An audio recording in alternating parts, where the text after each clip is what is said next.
We stand at a precipice, don't we? The market whispers promises of rapid wealth, of overnight fortunes, and the siren song of hot stocks is almost impossible to ignore. It's a compelling narrative, one that plays on our deepest aspirations for financial freedom and security. Yet, beneath the glitter of soaring stock prices often lies a fragile foundation, a dangerous illusion of value. Many investors, caught in the fervor, find themselves holding onto assets that are not just expensive, but fundamentally overvalued, only to watch them spectacularly crash, leaving behind a trail of disappointment and lost capital. This isn't about luck, it's about a critical disconnect between perception and reality. The allure of growth is powerful, but as Warren Buffett wisely reminds us, it's far better to buy a wonderful company at a fair price than a fair company at a wonderful price. This distinction is not a mere philosophical nuance. It is the bedrock of sustainable wealth creation. The challenge, then, is not to predict the unpredictable whims of the market, but to develop the discipline and the tools to discern true value from inflated hype. This video is dedicated to equipping you with that precise capability. We will move beyond the headlines, beyond the speculative chatter, and delve into the data. We will uncover the hidden truths that reveal when a stock's price has outrun its intrinsic worth, preparing you to sidestep the precipice before you fall. This is about building a robust, data-driven approach to investing, one that safeguards your capital and aligns with the wisdom of those who have navigated these waters for decades. Are you ready to see beyond the illusion? Let's begin by dissecting the price-to-earnings ratio, or PV. It's the metric most people reach for, a seemingly simple way to gauge how much investors are willing to pay for each dollar of a company's earnings. But like a magician's trick, it can easily lead us astray. For rapidly growing companies, or those with earnings that fluctuate wildly, a high PE ratio might simply reflect future expectations, not current value. It becomes a trap, a beautiful illusion of growth that masks a potentially inflated price. To truly peer through this illusion, we must consider the earnings yield. Simply put, it's the inverse of the PE ratio, 1 divided by the PE. Think of it this way. The PE ratio tells you how much you're paying for the earnings. The earnings yield tells you what percentage of the price is actually represented by those earnings. It's like comparing the size of an apple tree to the amount of fruit it reliably produces each year. A tree might be massive, but if it bears little fruit, its true value is questionable. When we look at earnings yield, we can compare it to the yields offered by safer investments like bonds. If a stock's earnings yield is significantly lower than a bond yield, it implies you're taking on much more risk for potentially less return, a clear sign that the market may be overpaying. The hidden truth here is that a stock with a sky-high PV and consequently a very low earnings yield is already baking in a tremendous amount of future success. This leaves virtually no margin for error. Any slight stumble, any missed growth target, and the stock price can plummet because the expectation was already priced in. We must ask ourselves, is the market's optimism justified by the company's fundamental strength and competitive moat, or is it simply sentiment driving the price far beyond what the underlying earnings can support? By calculating this earnings yield and comparing it across industries or against the current risk-free rate, we can begin to identify those valuations that are detached from reality. A low earnings yield is not an automatic sell signal, but it is a profound warning. It compels us to dig deeper, to scrutinize the company's prospects and its durable competitive advantages, ensuring we are not investing in a mirage. While earnings grab headlines, the true resilience of a company often resides in its balance sheet. This is where we find the silent screams of overvaluation hidden in plain sight. Excessive debt, or the relentless issuance of new stock, what we call dilution, can create a mirage of profitability and growth, masking a precarious financial state. Consider a company's balance sheet like the foundation and structure of a house. If that house carries a massive mortgage, a heavy debt load, its earnings, its rental income, or its appreciated value are already largely spoken for, committed to servicing that debt. This leaves it incredibly vulnerable. Similarly, if a company constantly issues more shares, it's akin to adding more co-owners to your house without actually increasing its size or value. Your individual ownership stake shrinks, your share of potential future profits diminishes, and the per-share valuation becomes increasingly suspect. This brings us to a critical hidden risk. Companies that rely heavily on issuing new stock to fund their operations or acquisitions may be signaling a fundamental weakness. They might be unable to generate sufficient free cash flow, the lifeblood of any sustainable business, from their core operations. This reliance on dilution can artificially inflate per-share metrics, making an overvalued company appear more attractive than it truly is. To uncover this, we must become detectives of the balance sheet. Examine the debt-to-equity ratio, which shows how much debt a company uses to finance its assets relative to shareholder equity. Look closely at the interest coverage ratio, a measure of how easily a company can pay the interest on its outstanding debt, and critically, track the trend of outstanding shares over time. Are they steadily increasing without a commensurate increase in asset value or earnings power. Companies that appear to be financial engineering their way to perceived value rather than growing organically are often teetering on the edge of overvaluation. A strong balance sheet is the bedrock of resilience, a bulwark against market storms. When that bedrock is eroding, especially when combined with lofty valuation multiples, it's a powerful signal that the company is overvalued and vulnerable to a crash. While accounting profits can paint a rosy picture, they don't always reflect the actual cash a business generates and can utilize. The true lifeblood of any sustainable enterprise is free cash flow, or FCF. This is the cash left over after a company has paid for its operating expenses and capital expenditures, the investments it needs to maintain or expand its asset base. Think of it like this: imagine a gold miner. Earnings are like finding shiny, attractive rocks on the surface. They look promising, but they might not be pure gold. Free cash flow, on the other hand, is the actual gold you can extract, refine, and use. A company might discover many shiny rocks, reporting impressive profits, but if it struggles to efficiently extract that gold, or if the cost of extraction is prohibitively high, its true wealth and ability to reward shareholders are severely limited. Many high-flying stocks are valued on the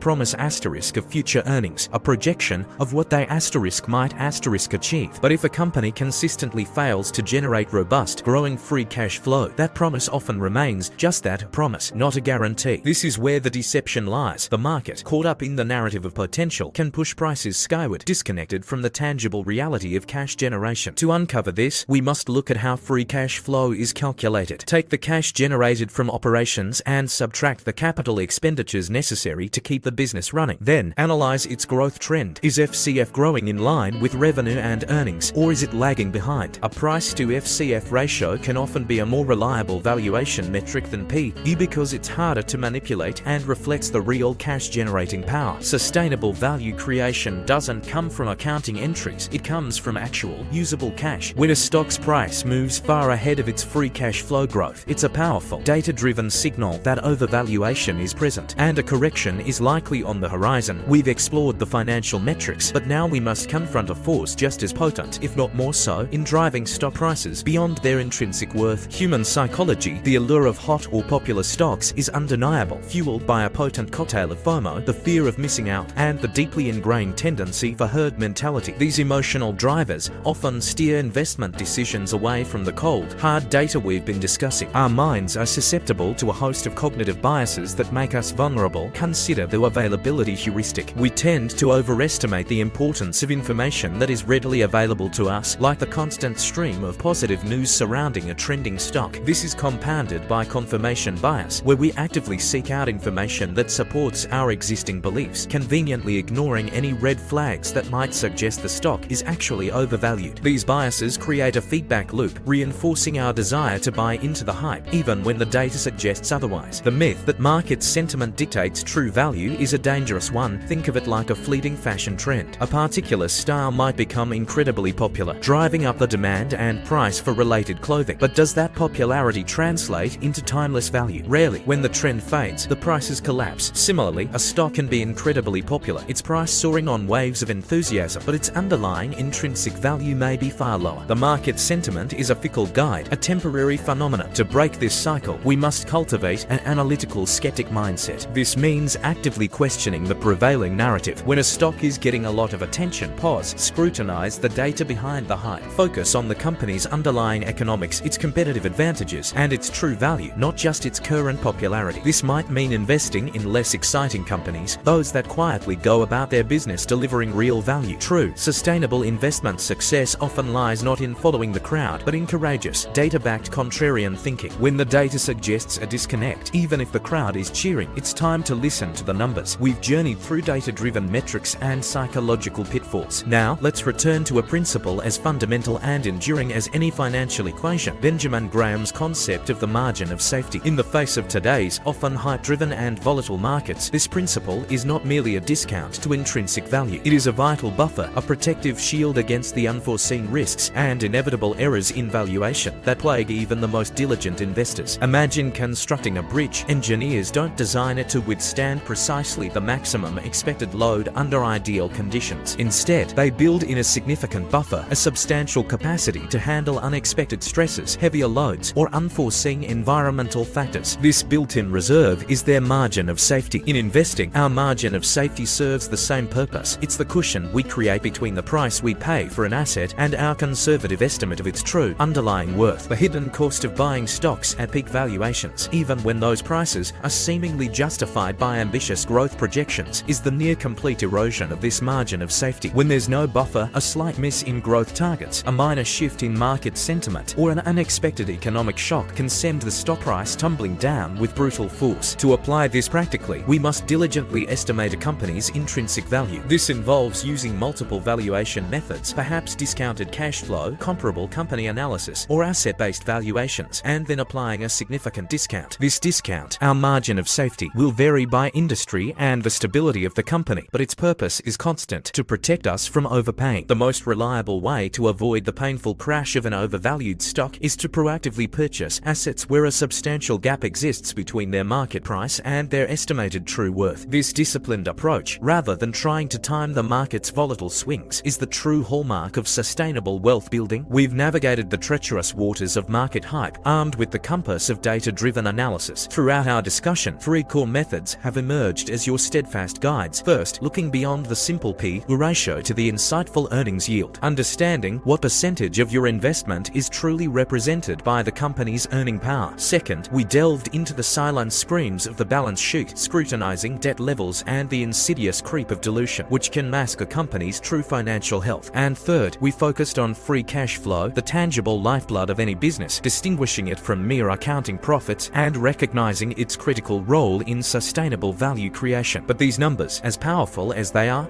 only part of the equation. We also confronted the pervasive influence of our own psychology. Cultivating an analytical skeptic mindset is paramount. It means actively challenging the prevailing narratives, resisting the siren call of FOMO, and consciously combating confirmation bias. True investment wisdom lies not in following the herd, but in critically evaluating the data, even when it leads you down a less popular path. Ultimately, the most profound defense against buying overvalued assets, against the abyss of speculative excess, is Benjamin Graham's timeless principle: the margin of safety. This is not simply buying something cheap. It is buying something with a substantial cushion between its price and its conservative estimate of intrinsic value. It is your shield against the unforeseen, your buffer against market volatility, and your assurance that you are not paying an exorbitant price for potential that may never materialize. By integrating these analytical tools, earnings yield, balance sheet scrutiny, free cash flow, a skeptical mindset, and a commitment to margin of safety, you transform yourself. You move from being a passive observer swayed by market sentiment to an active, informed decision maker. This disciplined approach empowers you to identify true value, to sidestep costly mistakes, and to build wealth not on speculation, but on substance. What will you choose to build your financial future upon?